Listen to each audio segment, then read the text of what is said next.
Something I really like about Elite versus Freedom is that it's clearly done. This is clearly what it was meant to be. You know, their ideas, they had them, they brought them to fruition, and that's it. Did it turn out well? No, but that's irrelevant. The art direction is superb, the gameplay is broken, and the writing is awful, but the ideas have all come to fruition. And the AI is awful, yeah, but I really don't think that was ever a priority for them. I feel like if the AI was a priority for them, then it wouldn't be the way it is right now at all. And let's be fair to the game in some respects, 100% unique art assets. Again, I am playing on the lowest settings, but this game looks absolutely gorgeous on the highest settings, except for the character models, which don't look good on any setting. But completely unique art assets, they managed to create a coherent world and a coherent story inside that world. They also had something they wanted to say, and they said it. I don't know if anyone really cared besides me, but they had something they wanted to say, and they got it across. Even though I think that Elite vs. Freedom's takes on modern politics are both bizarre and juvenile, at least, you know, the game was used as a medium for expression, for creative expression. I like that. I appreciate that. I like when people do things like that. So there are many cases where you can just write off some bad game you bought on Steam as just like shovelware. I don't think Elite vs. Freedom is shovelware. It's a complete product, and it's clear that the vision the developer had in mind came across through the product. You know, it's not that the game is unfinished, or that it was made to make a quick buck, or that it was shoveled out without any care. It's just that it was finished, it had ideas, and it came out bad. Which, you know, it isn't always sunshine and roses in video game burg. It's more rare today than it used to be, but sometimes people will finish a game, and it will be what they wanted it to be, and it will still not be good, even though it's not technically broken.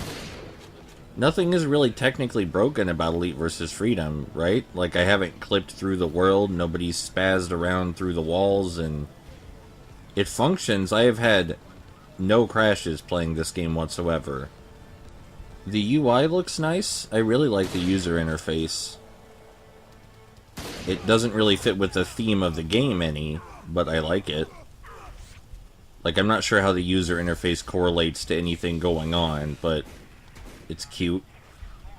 You may have noticed, by the way, that this level, like most of the others, thankfully not painfully long. This level only about 11 minutes, whereas the previous level was about 40 minutes, which was insane. And I cannot imagine why anyone would want to play the previous map. Speaking of this game being multiplayer focused, you may have noticed the Elite get a lot of objectives where they have to protect or escort someone. This is another one of those, by the way. And I don't really play competitive games to any serious degree. Like, you know, maybe sometimes I play party games or couch competitive games or something, but like competitive shooters, no. So I don't know how this works, but I can't imagine too many people will want to play as both the asshole government guys and the guys that have to protect everyone in every mission. Because the Elite is both of those, just rolled into one. Do you think the Elite call themselves the Elite? Like, outside of secret meetings and shit? Because the idea, right, is that the game is focused on brainwashing the general populace into eating whatever shit the Elite puts in their throats, and something about controlling the economy with taxes, and the government's bad, and independent businesses are good and shit. But do you think they actually just call themselves the Elite in regular public discourse? Do you think they have a website, like theelite.com, or some shit like that? At what level is the cartoonishness for the Elite, do you think? Like, how cartoony are they? This place is downright quaint in comparison to the last level. I mean, sure, it's very over-the-top dressy, but it's clearly a high-end restaurant. Still much more acceptable in size than the previous location. I will hand it to Elite vs. Freedom. The water coolers look like actual water coolers. The last shooter I played, Rico, the water coolers had some sort of green goop in them. But in Elite vs. Freedom, the water cooler looks like an actual water cooler. Kind of odd that you'd have your water cooler so close to the vending machines, because, you know, you'd actually want the customers to buy things from the vending machines and not just use the water cooler instead. Normally places like this charge you for water, but, you know, like I said in the last level, don't let me tell you how to run your business. It's a bad idea. Here's the guy we have to escort. He looks very similar to the last man we had to escort. I can't imagine why that would be. I do think it's very funny there are just ammo racks sitting around in these locations. I mean, usually the Elite get here after the Freedom. So maybe the Freedom set up these ammo racks, but were too stupid to capture the guy they came here to capture who was in the same room as the ammo rack. Like, they ran in there, placed the ammo rack, and then were like, okay, now let's retreat to other positions, away from the guy we're trying to kidnap. I have to wonder what kind of, like, system the Freedom runs on, because, like, hate the government or not, everything runs on some kind of system. Is the Freedom just completely anarchist? Do they just, like, randomly shoot whatever they feel like shooting? Because they're painted as the good guys, so maybe, like, if they... I mean, it's mandatory to wear the masks, right? So having a dress code is kind of authoritarian in itself. I feel like the kind of things I'm saying right now are the kind of things that get you shot in these situations. Like, if you were talking to the Freedom and you started bringing up all these bullshit semantic things to them, I think they just shoot your ass. I think that's probably what would happen if you brought up any of these questions. I think they just shoot your ass. Oh man, are we going back into a nightclub? Hell yeah. I loved the nightclub. This one isn't even huge, which is great. It's like they thought about, you know, what kind of nightclub would a well-to-do restaurant have, and they said a mildly sized one, and they were right. Genius. The dance floor, I can't imagine too many people doing anything on the dance floor. I think that's mostly for the stripper, judging by the pole. You know, it adds a little bit of atmosphere. Maybe they should have painted the walls and floor a little better. Looks like sort of a half-done nightclub in here. Some James Bond posters on the wall. See, we're almost done here. This is how I like my Elite versus Freedom level. Short and sweet. You know, you get in, you shoot some guys, you get out, you move on to the next location where you can see more of the funny story. I mean, it's not all that funny for me, but I assume it's very funny for other people. I don't really care too much about it either way, except for, yeah, that sure is some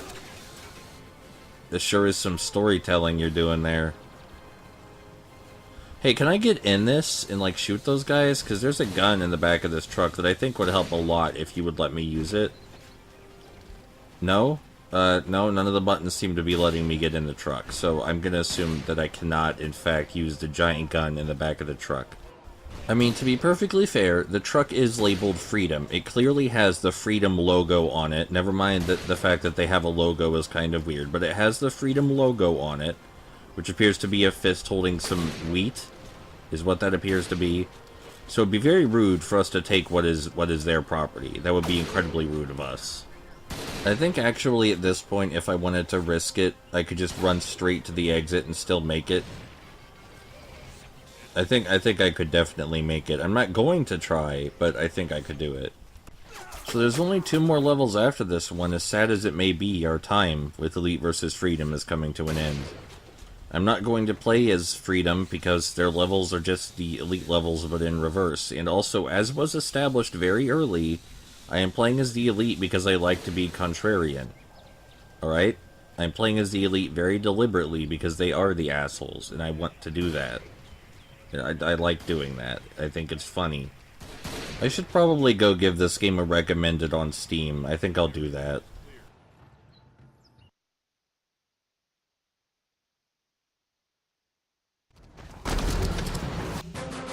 Aspen, located in the heart of the Rocky Mountains, This small and luxurious ski town is the perfect place for the elites to hold secret meetings or to escape the chaos that the Freedom is causing.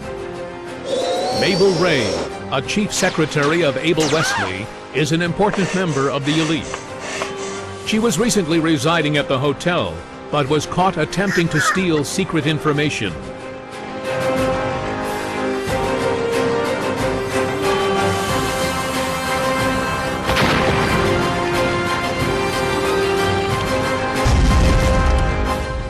As we begin her interrogation, an explosion rocked the hotel building. We are under attack.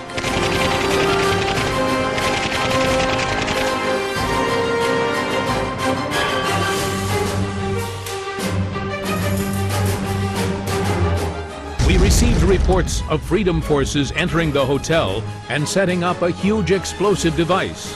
Maybe they want to cover up something that is related with the exposure of Mabel Ray.